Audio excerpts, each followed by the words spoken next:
तो नमस्कार भाइयों, आज हम वापस आ चुके हैं अपने chapter acids bases and salts में।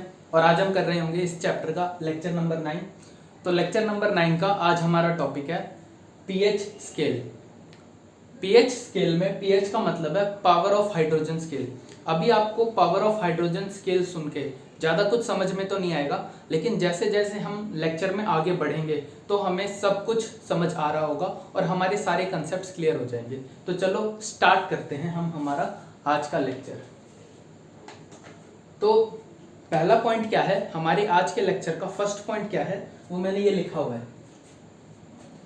The pH of any solution The pH of any solution is inversely proportional to the concentration of H plus aqueous ion in that solution। जो किसी भी solution का pH होता है, pH of a solution is inversely proportional to the concentration of H plus aqueous ion या ions in that particular solution। in that particular solution तो मतलब pH का क्या मतलब हुआ?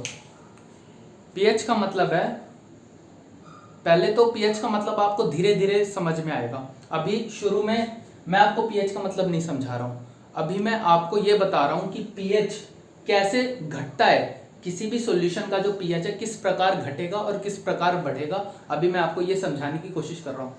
ठीक है, तो यहाँ लिखा हुआ है concentration of H plus ions.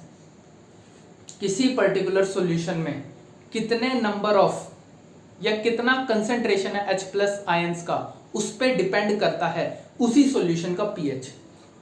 तो अगर किसी सॉल्यूशन में H प्लस आयंस का कंसेंट्रेशन कम होगा तो उसका पीएच होगा ज्यादा, और अगर किसी सॉल्यूशन में H प्लस आयंस का कंसेंट्रेशन होगा कम तो उसका पीएच होगा ज्यादा, या अगर आयंस का कंसेंट्रेशन होगा ज्यादा तो पीएच होगा कम। ठीक है, यहाँ पे इनवर्सली प्रोपोर्शनल जो मैंने लिखा हुआ है, जो मैंने आपको अभी बोल के समझाया, यही चीज मैंने यहाँ एक छोटे से इक्वेशन के फॉर्म में लिख दी। ठीक है, आशा करता हूँ ये आपको समझ में आ रही होगी, और यही बात इस पर्टिकुलर स्टेटमेंट में भी लिखी हुई है। और अगर आप लोगों को याद हो तो मैंने आपको बता रखा है, और बल्कि काफी बार बताया हुआ है मैंने आपको, कि किसी भी एसिड के पास जो एसिडिक प्रॉपर्टीज होती हैं वो एसिडिक प्रॉपर्टीज H प्लस के कारण होती है।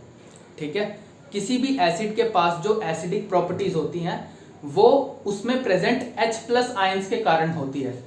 और यहाँ पे अगर आप लोग ध्यान से देख पा रहे हो तो अगर concentration of H plus ions बढ़ता है तो pH कम होगा, यानी कि इसका मतलब ये हुआ कि अगर कोई पर्टिकुलर सॉल्यूशन ज्यादा एसिडिक इन नेचर है तो उसका pH होगा कम, और अगर वही particular solution come acidic in nature है तो उसका pH होगा ज्यादा। ऐसा क्यों है? क्योंकि H प्लस आयंस के कारण ही किसी पर्टिकुलर एसिड के पास एसिडिक प्रॉपर्टीज होती हैं। ये बात मैंने आपको काफी बार बता रखी है। ठीक है, लास्ट लेक्चर्स में काफी बार ये बात मैंने आपको बता रखी है।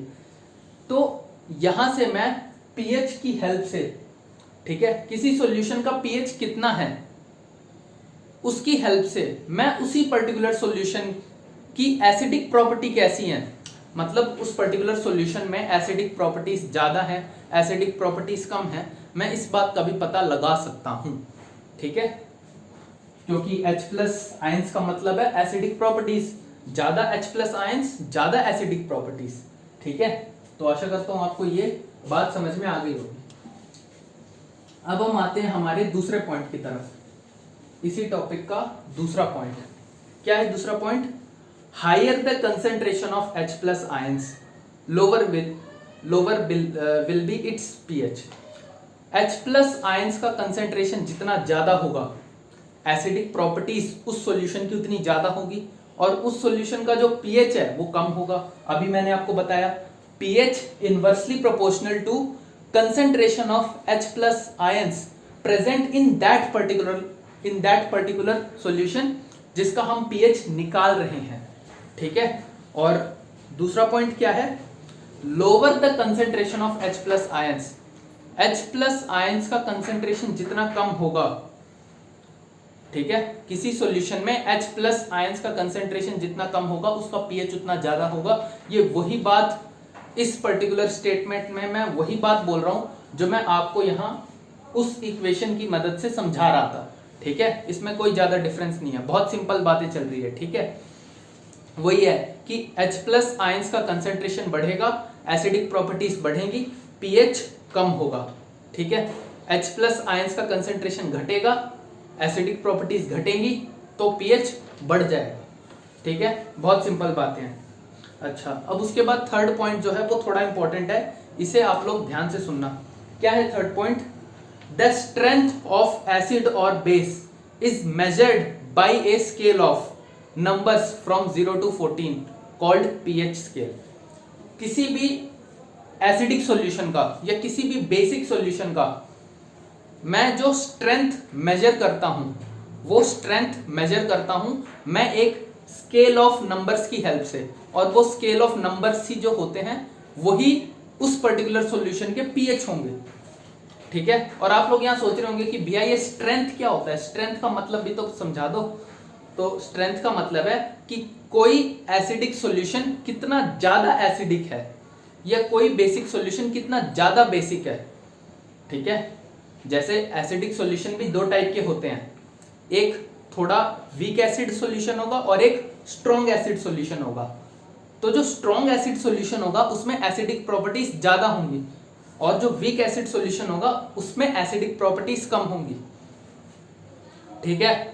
और वहीं अगर मैं बात करूं स्ट्रॉन्ग बेस और वीक बेस की, तो स्ट्रॉन्ग बेस में बेसिक प्रॉपर्टीज ज्यादा होंगी, और बेसिक प्रॉपर्टीज ज्यादा होने का मतलब OH माइनस आयंस का कंसेंट्रेशन ज्यादा होगा, क्योंकि OH माइनस आयंस के कारण ही बेस के पास बेसिक प्रॉपर्टीज होती हैं। और वहीं अगर मैं बात करूं वीक बेस की, तो वीक बेस के पास OH माइनस आयंस का कंसेंट्रेशन कम होगा, इसलिए उसके पास बेसिक प्रॉपर्टी उसकी कमजोर होंगी, या उसके पास कम बेसिक प्रॉपर्टीज होंगी, ठीक है, या उसकी बेसिक स्ट्रेंथ कम होगी। यहाँ बेसिक प्रॉपर्टीज वर्ड बोलना गलत है, यहाँ मुझे प्रॉपर्टीज यूज नहीं करना चाहिए था, यहाँ मुझे बोलना चाहिए था बेसिक स्ट्रेंथ। स्ट्रेंथ का मतलब यही होता है कि कोई एसिडिक सॉल्यूशन कितना ज्यादा एसिडिक है या कितना कम एसिडिक है, वो हम पता लगाते हैं उसके स्ट्रेंथ की मदद से, ठीक है। तो आशा करता हूं आपको ये समझ में आ गया होगा। और एक बार ये जो पॉइंट है आप दोबारा बहुत ध्यान से सुनना। क्या है ये point? The strength of acid और base is measured by a scale of numbers from 0 to 14 called pH scale. किसी भी एसिड या बेस का जो हम स्ट्रेंथ मेजर करते हैं वो हम एक स्केल ऑफ नंबर्स की हेल्प से मेजर करते हैं, और वो स्केल ऑफ नंबर्स क्या होते हैं वो कुछ इस प्रकार दिखते हैं हमें। 0 से शुरू होता है, 0 1 2 ऐसे चलता रहता है, ठीक है, अप टू 7, फिर उसके बाद 8 9, फिर ऐसे चलते चलते 14। तो हम किसी भी एसिड या बेस का जो स्ट्रेंथ मेजर करते हैं वो इस स्केल ऑफ नंबर्स की हेल्प से मेजर करते हैं, और जो ये स्केल ऑफ नंबर्स होते हैं इसी को हम पीएच स्केल कहते हैं, इसी को हम पीएच स्केल कहते हैं। अब आया आपको समझ में कि पीएच स्केल क्या होता है? तो अब हम थोड़ा पीएच स्केल को भी एनालाइज करते हैं, ध्यान से देखो। अगर किसी सॉल्यूशन का पीएच 7 होगा एग्जैक्टली, ठीक है, अगर किसी सॉल्यूशन का पीएच 7 होगा तो मैं मान लूंगा कि वो सॉल्यूशन न्यूट्रल इन नेचर है। वो सॉल्यूशन कैसा है? न्यूट्रल है। और अगर किसी सॉल्यूशन का पीएच ज्यादा होगा, किसी सॉल्यूशन का पीएच ज्यादा होगा मतलब 7 से ज्यादा होगा, तो मैं कहूंगा कि वो बेसिक इन नेचर है, ठीक है, वो बेसिक इन नेचर है।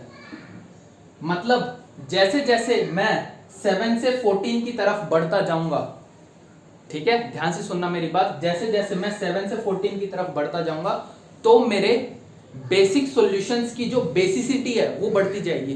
बेसिसिटी मतलब मेरे सॉल्यूशंस की जो बेसिक स्ट्रेंथ है वो बढ़ती जाएगी। और एक बात और नोट करो कि जब मैं 7 से 14 की तरफ मूव करूंगा तो जो मेरा concentration of H plus ions है, concentration of H plus aqueous ion ये डिक्रीज हो जाएंगे। Concentration of H plus aqueous ion decrease हो जाएंगे। लेकिन एक बात और है, जब मैं 7 से 14 की तरफ जाऊंगा तो जैसे जैसे मैं 7 से 14 की तरफ बढ़ता रहूंगा तो concentration of H plus ion, concentration of OH minus aqueous ion बढ़ते रहेंगे। समझ पा रहे हो आप लोग? जैसे जैसे मैं 7 से 14 की तरफ बढ़ता रहूंगा तो concentration of H plus ion decrease होता रहेगा और concentration of OH minus ion increase होता रहेगा। तभी तो बेसिक स्ट्रेंथ बढ़ेगी या बेसिसिटी बढ़ेगी। ठीक है, समझ पा रहे हो आप लोग? और वैसे ही अगर मैं बात करूं 7 से कम, तो जैसे जैसे मेरे किसी सॉल्यूशन का पीएच 7 से कम होता रहेगा वैसे वैसे वो एसिडिक होता रहेगा। अच्छा, और आप लोगों को पता है कि एसिडिक प्रॉपर्टीज किसकी वजह से होती है? एसिडिक प्रॉपर्टीज होती हैं H प्लस की वजह से। तो जैसे जैसे मेरे सॉल्यूशन का पीएच 7 से कम होता रहेगा वैसे वैसे जो concentration of H plus ions है, concentration of H plus aqueous ion, ये बढ़ते रहेंगे। क्योंकि H प्लस आयंस की वजह से ही किसी भी सॉल्यूशन के पास एसिडिक प्रॉपर्टीज होती हैं। वैसे ही अगर मैं यहां पे बात करूं तो किसी भी सॉल्यूशन के पास जो बेसिक प्रॉपर्टीज होती हैं वो OH माइनस एक्वस आयन की वजह से होती हैं। तो इसलिए जैसे जैसे मैं इधर बढ़ता जाता हूं तो OH माइनस एक्वस आयंस का कंसेंट्रेशन बढ़ता जाता है। ठीक है, और जैसे जैसे मैं 7 से 0 की तरफ बढ़ूंगा तो concentration of OH minus aqueous ये डिक्रीज होगा। ठीक है, ये कम होता रहेगा क्योंकि OH माइनस आयंस का कंसेंट्रेशन कम होगा तभी तो H प्लस का बढ़ेगा और एसिडिटी या एसिडिक स्ट्रेंथ बढ़ेगी। ठीक है, आशा करता हूं आपको ये अच्छे से समझ में आ गया होगा। और यही हमारा पूरा पीएच स्केल होता है, यही पीएच स्केल है। हम हमारे किसी भी एसिड या किसी भी बेस का स्ट्रेंथ नापते हैं एक स्केल की मदद से, और वो स्केल 0 से 14 तक के नंबर्स का होता है और उस स्केल को हम कहते हैं पीएच स्केल। बहुत सिंपल था। ठीक है, आशा करता हूं आपको आ गया होगा समझ में। अब और ध्यान से देखना, अब कुछ बहुत सिंपल पॉइंट्स आने वाले हैं कि जो वाटर का जो पीएच होता है, वाटर का जो पीएच होता है वो कितना होता है? 7 होता है। वाटर का पीएच 7 है। इसका मतलब क्या है कि वाटर के पास जो concentration of H plus ion है और जो concentration of OH minus ion है दोनों बराबर है, दोनों बराबर है। इस कारण वाटर का पीएच होता है 7 और वाटर न्यूट्रल इन नेचर होता है। लेकिन अगर कहीं गलती से H प्लस आयंस का कंसेंट्रेशन बढ़ जाए तो जो ये पीएच की वैल्यू है वो 7 से कम हो जाएगी। पीएच की वैल्यू 7 से कम हो जाएगी अगर कंसेंट्रेशन ऑफ H प्लस बढ़ जाता है as compare to concentration of OH minus, और जो मेरा सॉल्यूशन है वो एसिडिक इन नेचर हो जाएगा। वैसे ही अगर मेरा पीएच 7 से ज्यादा हो जाता है तो concentration of OH minus ion बढ़ जाते हैं। ठीक है, या हम ऐसे भी कह सकते हैं कि जरूर concentration of OH minus ions बढ़े होंगे तभी सॉल्यूशन का जो पीएच है वो 7 से ज्यादा हुआ है। ठीक है, तभी सॉल्यूशन का जो पीएच है वो 7 से ज्यादा हुआ है।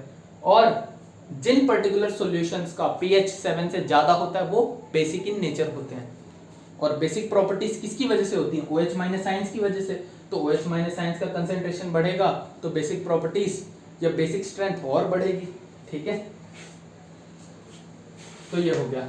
अच्छा, यहाँ पे एक चीज और नोट कर लो आप लोग, एक छोटी सी बात है कि ध्यान से देखना, अगर मेरे पास यहाँ पे 2 सॉल्यूशन है, ठीक है, मेरे पास यहाँ पे 2 सॉल्यूशन है, तो इस पर्टिकुलर सॉल्यूशन में मान लो मेरे पास 100 H प्लस के आयंस हैं, इस सॉल्यूशन के पास 90 H प्लस के आयंस हैं, 90 H प्लस के एक्वस आयंस हैं। तो अब अगर मैं पूछूं, ये मान लो सॉल्यूशन ए है, ये सॉल्यूशन बी है, हालांकि हम इस प्रकार आयंस को काउंट तो नहीं कर सकते, ये बात है, ये बात अच्छे से नोट कर लेना। इस तरह हम आयंस को काउंट नहीं कर सकते, लेकिन एक बार को समझाने के लिए मैं ऐसे जस्ट आपको एक हिंट दे रहा हूं ताकि आप और अच्छे से समझ जाओ और डेप्थ में एनालाइज कर लो। तो अगर मैं पूछूं कि सॉल्यूशन ए का पीएच ज्यादा होगा या सॉल्यूशन बी का पीएच ज्यादा होगा, तो आप लोग क्या आंसर दोगे? थोड़ा सा यहाँ पॉज करके सोचो। तो देखो ध्यान से, सॉल्यूशन बी का पीएच ज्यादा होगा एज कंपेयर टू सॉल्यूशन ए का पीएच। कैसे ज्यादा होगा सोचो? क्योंकि सॉल्यूशन ए के पास H+ आयंस का कंसेंट्रेशन ज्यादा है, ठीक है, सॉल्यूशन ए के पास H+ आयंस का कंसेंट्रेशन ज्यादा है, और H+ आयंस का कंसेंट्रेशन ज्यादा मतलब सॉल्यूशन ए के पास ज्यादा एसिडिक प्रॉपर्टीज हैं और इसके पास ज्यादा एसिडिक प्रॉपर्टीज हैं, इस कारण इसका पीएच कम होगा और बी का पीएच ज्यादा होगा क्योंकि इसके पास H+ आयंस का कंसेंट्रेशन कम है। ठीक है, बहुत सिंपल सा क्वेश्चन था। एक बार को समझाने के लिए मैंने एक ऐसा छोटा सा एग्जांपल ले लिया ताकि आप और अच्छे से समझ जाओ और अच्छी अंडरस्टैंडिंग बन जाए आपकी। ठीक है, तो ये हो गया। अच्छा, अब और आगे देखते हैं। अब हमारा नेक्स्ट पॉइंट है जो कि बहुत इन डेप्थ पॉइंट है, इसको आपको अच्छे से एनालाइज करना पड़ेगा, और वो वाला पॉइंट है ये जो मैंने इतना बड़ा ये पैराग्राफ सा बना रखा है। इस पूरे पैराग्राफ को या इस पूरे पॉइंट को हम अच्छे से समझ रहे होंगे। ठीक है, तो चलो पढ़ते हैं क्या लिखा हुआ इसमें। द स्ट्रेंथ ऑफ एसिड्स, मैंने आपको बता दिया स्ट्रेंथ का क्या मतलब है। ठीक है, अभी आप लोगों ने यहाँ देखा सॉल्यूशन ए के पास 100 H+ आयंस थे। ठीक है, सॉल्यूशन बी के पास 90 H+ के आयंस थे। तो सॉल्यूशन ए के पास 100 H+ के आयंस थे, और एसिडिक प्रॉपर्टीज किसकी वजह से होती है? H+ की वजह से। ठीक है, तो इसका मतलब ये हो ना भैया कि जो मेरा सॉल्यूशन ए है वो ज्यादा एसिडिक इन नेचर है। मैं कहूँगा हाँ, सॉल्यूशन ए ज्यादा एसिडिक इन नेचर है as compare to solution B. या मैं ये भी कह सकता हूँ कि सॉल्यूशन ए की एसिडिक स्ट्रेंथ ज्यादा है as compare to solution B की। तो मैंने आपको बता दिया, अच्छे से एक्सप्लेन कर दिया कि एसिडिक स्ट्रेंथ क्या होता है। तो अब हम देखते हैं फिर से क्या लिखा हुआ है इस पॉइंट में। The strength of acids and bases depends on the number of H+ ions and OH- ions produced. ये बात मैंने आपको अच्छे से एक्सप्लेन कर दी है अभी सॉल्यूशन ए और सॉल्यूशन बी की हेल्प से। अगर आप चाहते हो तो मैं दोबारा बना देता हूँ। ये था मेरा सॉल्यूशन ए, ये था मेरा सॉल्यूशन बी। ठीक है, सॉल्यूशन ए के पास 100 H+ थे, 100 H+ के आयंस थे, इसके पास 90 H+ के आयंस थे, 90 H+ के आयंस थे। तो मैं कह सकता हूं कि इसके पास ज्यादा एसिडिक स्ट्रेंथ है as compare to solution B, या इसके पास ज्यादा एसिडिक प्रॉपर्टीज हैं क्योंकि इसके पास H+ आयंस ज्यादा है। ठीक है, इसके कंपैरिजन में इसके पास H+ आयंस ज्यादा है। आशा करता हूँ आपको ये अच्छे से समझ में आ गया होगा। तो यही बात इस पर्टिकुलर पॉइंट में लिखी हुई है, लेकिन मैं इसे एक और वे में समझाना चाहता हूँ। एक और वे, वो कौन सा वे होने वाला है दूसरा, वो यहाँ लिखा हुआ है। अब यहाँ से लेके यहाँ तक जो है समझना थोड़ा सा मुश्किल है, ये मैं आपको समझाने का ट्राई करता हूँ। हालांकि मैंने लास्ट लेक्चर में आपको मोलैरिटी वगैरह समझाया था। चलो देखते हैं क्या होता है, समझने की कोशिश करते हैं। क्या लिखा हुआ है? प्रोड्यूस्ड। यहां तक तो आशा करता हूं आपको आ ही गया होगा समझ में। If we take HCl and CH3COOH of the same concentration, say 1 molar, then they will produce different amount of hydrogen ions. Hydrogen ions का मतलब है H+ आयंस। ठीक है, हाइड्रोजन आयंस का मतलब है H+ आयंस। चलो देखते हैं इसको। यहां पे लिखा हुआ है कि अगर मैं सपोज करो 2 सॉल्यूशन लेता हूं, एक सॉल्यूशन है मेरा, ये सॉल्यूशन है मेरा HCl का, और एक और सॉल्यूशन लेता हूं ये CH3COOH। ये एसिटिक एसिड का सॉल्यूशन है और ये HCl का सॉल्यूशन है। ठीक है, मैं इन दोनों के सॉल्यूशन ले लेता हूं और मैं दोनों सॉल्यूशंस का जो कंसंट्रेशन है वो सेम रखता हूं, दोनों सॉल्यूशन का कंसंट्रेशन सेम रखता हूं। और वो सेम कंसंट्रेशन की वैल्यू क्या होने वाली है, ध्यान से सुनना मेरी बात, दोनों सॉल्यूशंस का जो कंसंट्रेशन है वो सेम है, लेकिन इस सेम कंसंट्रेशन की कुछ ना कुछ वैल्यू भी तो होगी, और वो क्या वैल्यू है वो दे रखी है। एज्यूम करो वो वैल्यू हम लेते हैं 1 मोलर। अब मैं आपको 1 मोलर का मतलब समझाता हूं।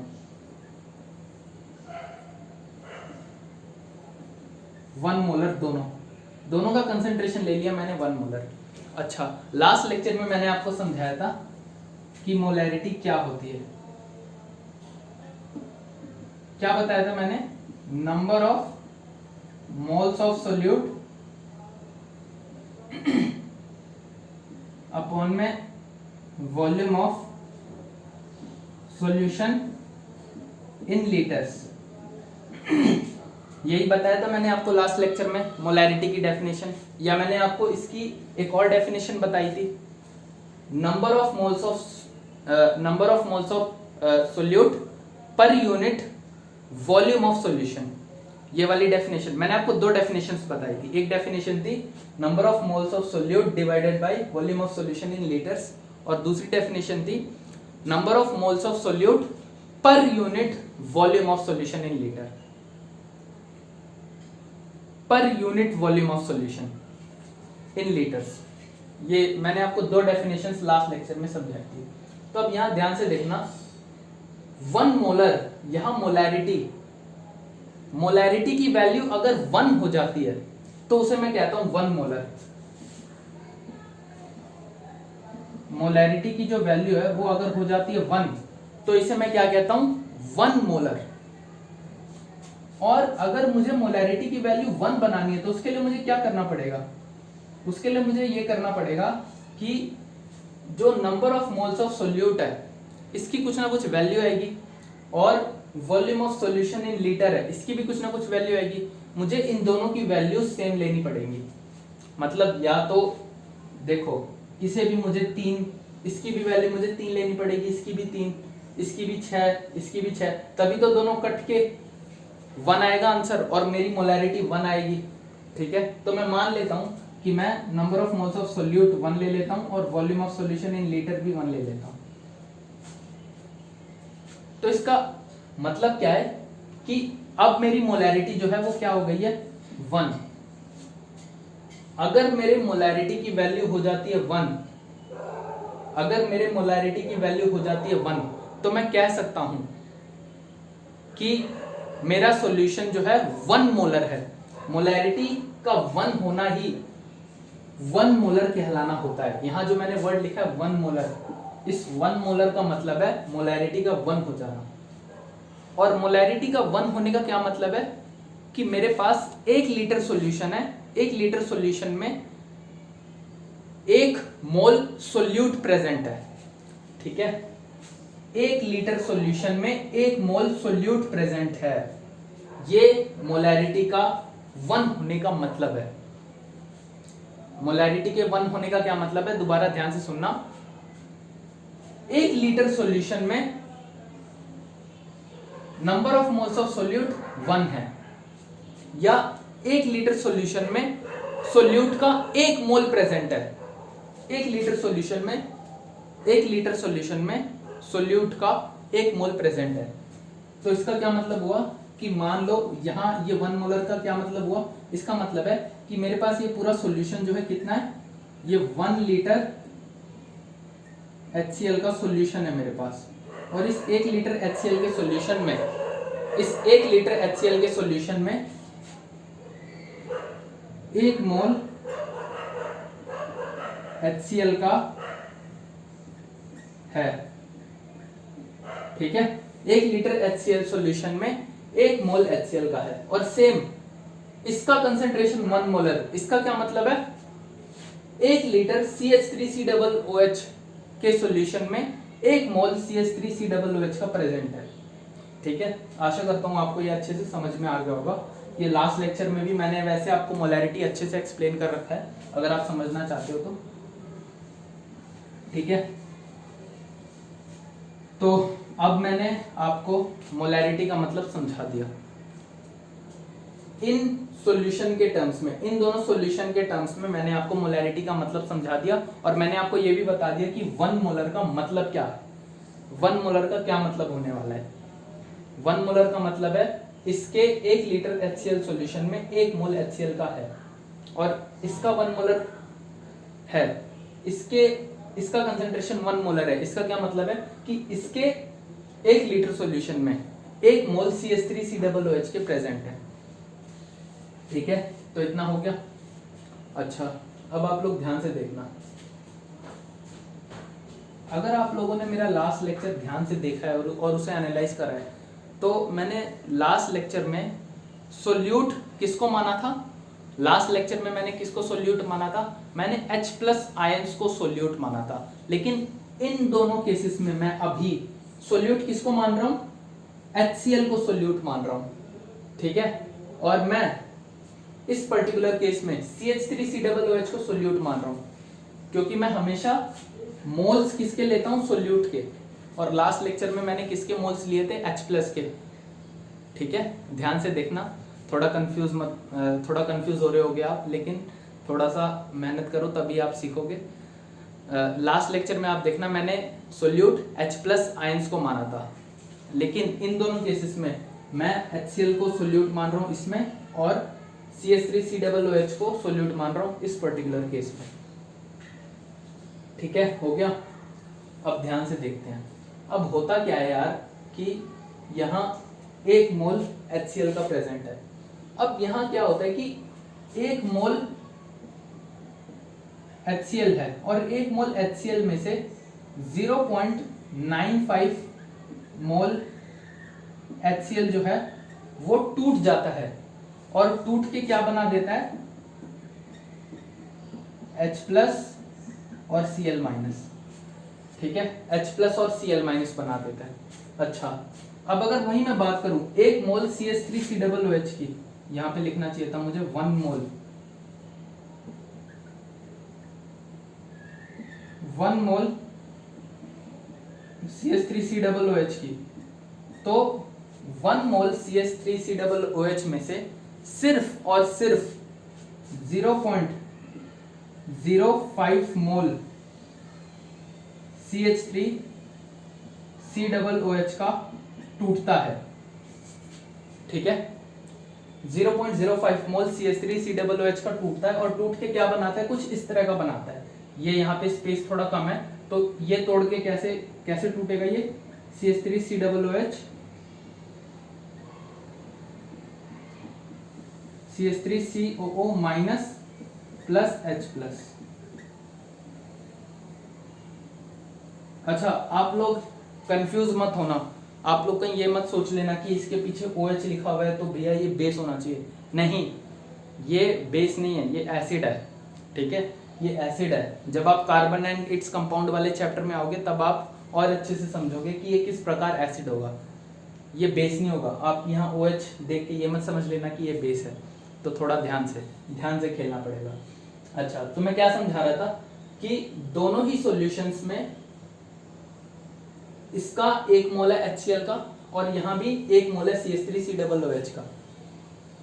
तो होता क्या है कि इस पर्टिकुलर सॉल्यूशन में 1 मोल HCl का, 1 मोल HCl में से 0.95 मोल HCl टूट के H+ और Cl- बना देते हैं, और 0.05 मोल वैसे के वैसे रह जाते हैं। मतलब 0.95 मोल अगर HCl का टूट चुका है तो कितना मोल बचा? 0.05 मोल HCl का बच गया, जो वैसे का वैसा है, वो टूट के H+ बनाता ही नहीं।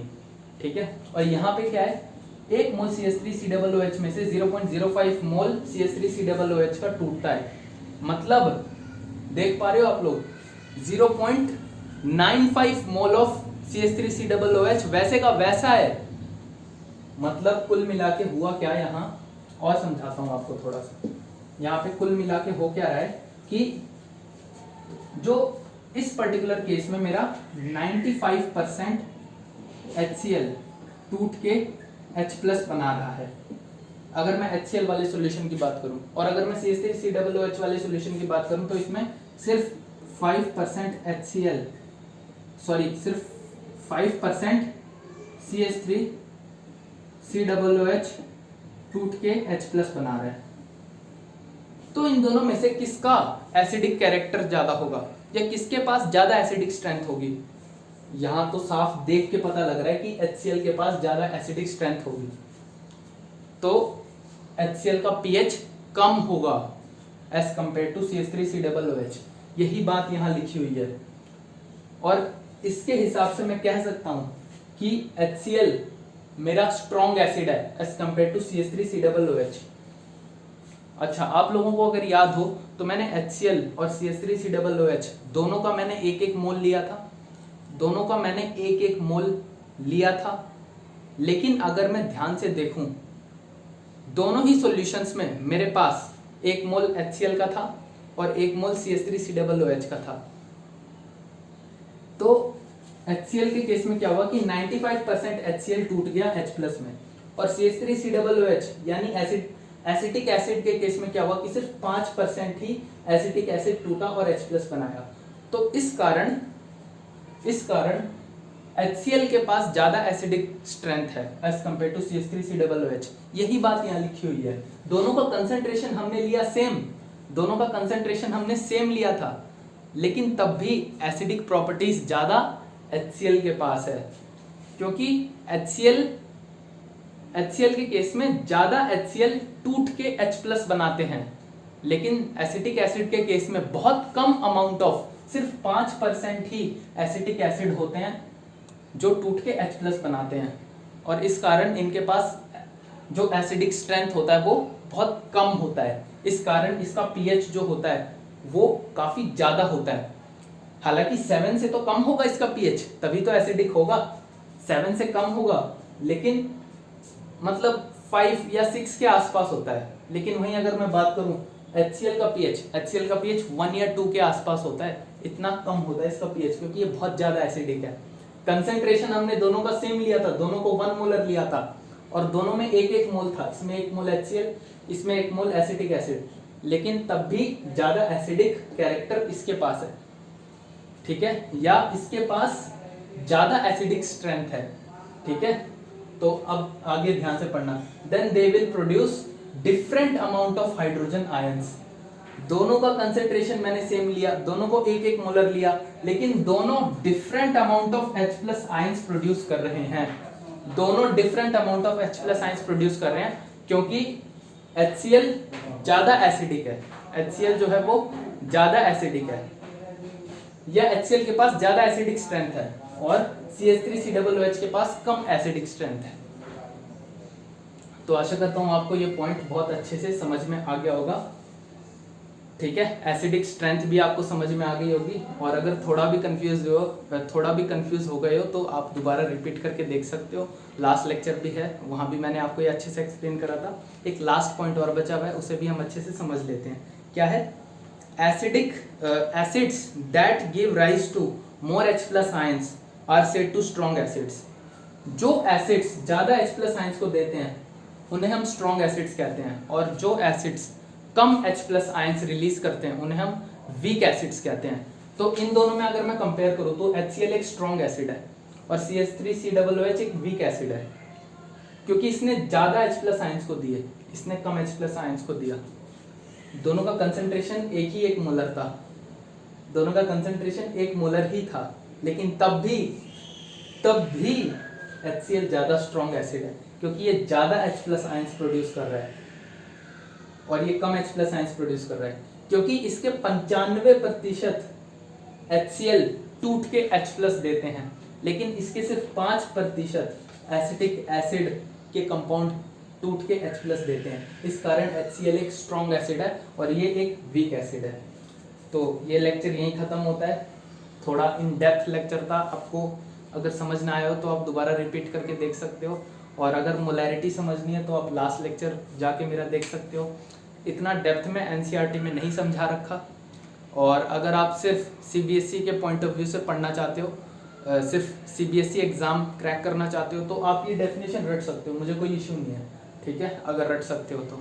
और अगर समझ सकते हो तो समझ लो, तो बाकी बातें हम कर रहे होंगे हमारे नेक्स्ट लेक्चर में। तब तक के लिए थैंक यू।